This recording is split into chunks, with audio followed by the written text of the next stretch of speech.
तो आप लोगों को जानकारी है कि हम लोग 3 सीट पर लड़े थे लोकसभा, और एक विधानसभा का उपचुनाव भी हमें लड़ना पड़ा था अज्ञाव से।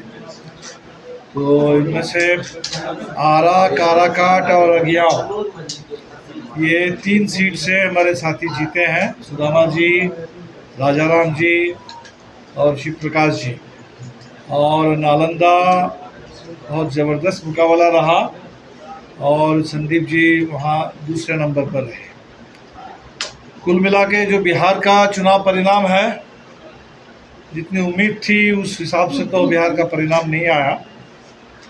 हम समझते थे कि शायद 2020 के विधानसभा में जो परिणाम आया था उसी के इर्द गिर्द इस बार का परिणाम रहेगा, लेकिन ऐसा हो नहीं पाया। कायदे से हमें 20 सीट जीतना चाहिए था 40 में, लेकिन इंडिया गठबंधन को अगर पूर्णिया की सीट को भी जोड़ ले तो 10 सीट हमें मिली। इस पर तो एक समीक्षा की ज़रूरत है, समीक्षा हम लोग करेंगे। लेकिन 19 की तुलना में बिल्कुल जो लोग ये सोच रहे थे कि 40 देश में 400 पार और बिहार में भी 40, ये जो बातें हो रही थी, तो उसका तो बहुत ज़बरदस्त जवाब देश ने भी दे दिया और बिहार ने भी दे दिया।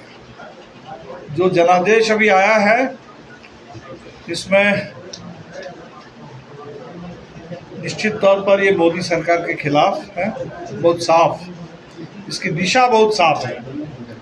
देश के हर कोने से और ख़ासकर उत्तर प्रदेश, जहां मोदी, शाह, योगी सबका गढ़ है, उस उत्तर प्रदेश का जो चुनाव परिणाम है उसने तो बिल्कुल साफ कर दिया कि इस बार का चुनाव मोदी सरकार को सत्ता से बेदखल करने के लिए, संविधान और लोकतंत्र की रक्षा के लिए और देश की आर्थिक नीतियों में दिशा बदलने के लिए, जन कल्याण की दिशा में आर्थिक नीतियों को संचालित करने के लिए जनता ने वोट किया। लेकिन उस जनादेश की जो इतनी तीव्रता होनी चाहिए थी, इसमें शायद कुछ कमी रही और इसके चलते संख्यागरिष्ठता खोते हुए भी भारतीय जनता पार्टी सबसे बड़ी पार्टी रह गई और एनडीए जोट को, एनडीए गठबंधन को सरकार बनाने का मौका मिल गया है। जनादेश तो ये कहता था कि मोदी जी को और प्रधानमंत्री के रूप में नहीं रहना चाहिए, अमित शाह जैसे गृह मंत्री भी देश के वो नहीं चाहिए। जिस तरह से ओम बिरला संसद का संचालन कर रहे थे, बिल्कुल ही पार्टीजन तरीके से, अलोकतांत्रिक ढंग से, तो ऐसा स्पीकर भी नहीं चाहिए। तो अभी कितना बदलाव हो पाएगा, इस जनादेश का कितना सम्मान एनडीए गठबंधन की ओर से होगा, ये तो समय बताएगा। लेकिन हम लोगों ने तय किया इंडिया गठबंधन की ओर से कि हम इस जनादेश की मूल भावनाओं को, इसको आगे बढ़ाते हुए सरकार पर बिल्कुल संसद के अंदर और बाहर ज़बरदस्त दबाव पैदा करेंगे, ताकि जो जनादेश की आकांक्षा है, भावना है, वो पूरा हो सके। इसी दिशा में हम लोग काम करेंगे।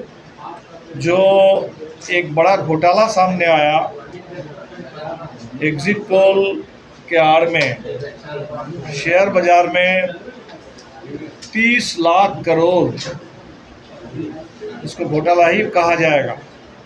अगर चुनाव के बीच में देश के प्रधानमंत्री, देश के गृह मंत्री अदानी के चैनल में, एनडीटीवी में जा कर के लोगों से शेयर खरीदने के लिए कहते हैं, और जब 400 पार वाला एग्जिट पोल, लगता है कि एक तरह से प्रायोजित एग्जिट पोल वो आता है और लोग ज़बरदस्त ढंग से शेयर खरीदने लगते हैं, और फिर 4 तारीख परिणाम निकलने के बाद शेयर बाज़ार में ज़बरदस्त गिरावट आती है और देश के करोड़ों छोटे निवेशकों का बहुत बड़ा नुकसान हुआ।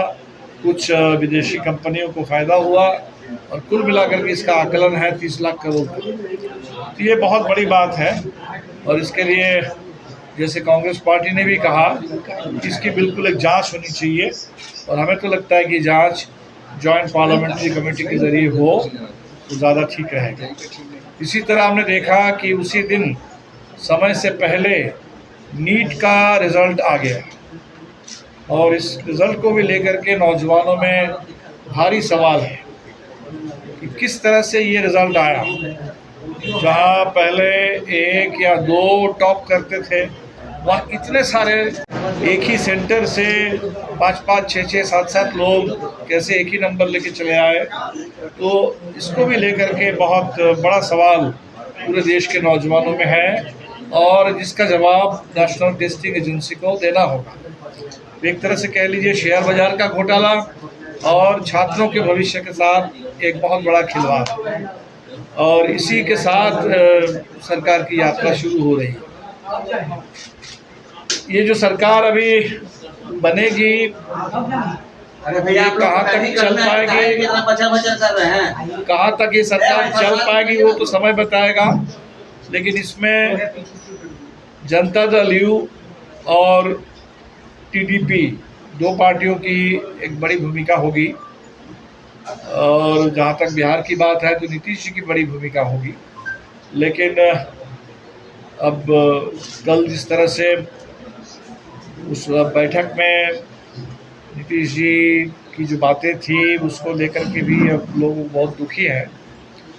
लोग तो ये सोच रहे थे कि भाई बिहार से अगर जनता दल यू के सपोर्ट से अगर सरकार चले तो कम से कम जनता दल यू उसकी जो अपनी ही पुरानी मांगे हैं और जो कमिटमेंट है, चाहे बिहार को विशेष राज्य के दर्जा देने का सवाल हो, पूरे देश में जाति आधारित जनगणना कराने का सवाल हो, ऐसे तमाम सवालों पर एक गारंटी मोदी जी से लेना चाहिए। तो पता नहीं इस पर क्या बात होगी नहीं होगी, लेकिन ये एजेंडा हम लोगों के लिए बिल्कुल है और इस एजेंडा को लेकर हम लोग आगे बढ़ेंगे। तो संक्षेप में इतनी बात है। मैं चाहूँगा कि तो राजा राम जी और सुदामा जी भी आप लोगों को संबोधित करें शॉर्ट पे। शिव प्रकाश जी भी यहाँ है। एक पनोरमा ग्रुप, जो सोचता है वो करता है, आपके अपने सपनों का आशियाना। ये लो मुंह मीठा करो, आज मैंने अपना जॉब छोड़ दिया, अब हम पूर्णिया वापस जाएंगे। जॉब छोड़ दिया है? मतलब ये घर कैसे चलेगा? हम करेंगे क्या और माँ बाबूजी क्या बोलेंगे? इसलिए मैं एक और मिठाई का डब्बा लाया। अपने बिजनेस के लिए लोन अप्रूव हो गया। अरे लोन अप्रूव हो गया वो तो ठीक है, लेकिन पूर्णिया में हम रहेंगे कहाँ? अपना घर भी तो नहीं है वहाँ। इसलिए तो एक और मिठाई का डब्बा अलग से लाया हूँ। हमने पूर्णिया में घर ले लिया है, पूर्णिया के ई होम्स पैनोरमा में।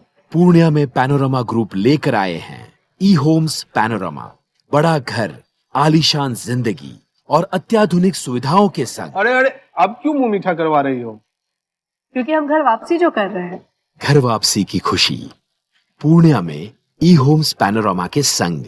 ई homes panorama, luxurious lifestyle redefined.